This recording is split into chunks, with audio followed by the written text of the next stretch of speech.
အားလုံးပဲမင်္ဂလာပါကျွန်တော်တို့ကိုသူရပါဒီနေ့ကျွန်တော်ပြောပြချင်တဲ့အကြောင်းအရာလေးကတော့ခုနောက်ပိုင်းမှာ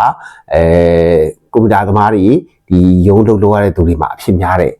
migraine ပေါ့နော် migraine နဲ့ပတ်သက်တာတွေနောက်ပြီးအုံနှောက်နဲ့ပတ်သက်တာအဲ့ယောဂတွေကိုဘယ်လိုကာကွယ်လို့ရလဲကျွန်တော်ကတော့ဆရာဝန်မဟုတ်တဲ့အတွက်ဒီဆေးပညာပိုင်းရှုထောင့်အနေနဲ့မှကျွန်တော်တော့အများကြီးပြောနိုင်မှာမဟုတ်ဘူးကျွန်တော်က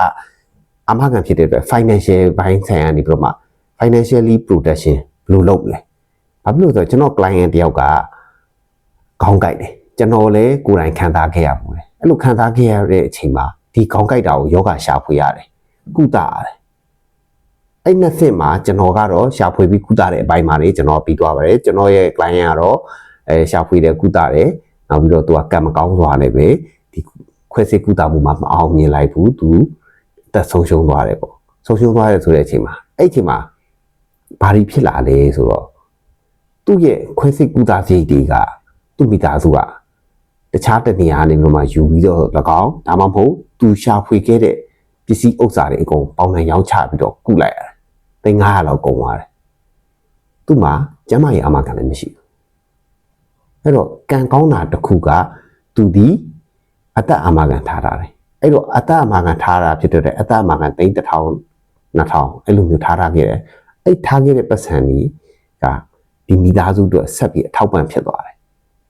အဲ့တော့ဒီအာမခံရတဲ့ပတ်စံနဲ့သူအိမ်ကလူတွေကအရင်အကျွေးတွေလည်းပြန်ဆန်နိုင်တာမျိုးဖြစ်မယ်ဒါမှမဟုတ်မိသားစုမှာရေရှာဖွေထားတဲ့လက်လက်သွားတဲ့ဘဏ်ကောက်တွေကိုဒီပတ်စံတွေလည်းပြန်ဖြည့်လို့ရမယ်ကိုမိသားစုရဲ့ရှေ့ရေးကိုဆက်သွားလို့ရမယ်အဲ့တော့ကျွန်တော်တို့ကဒီ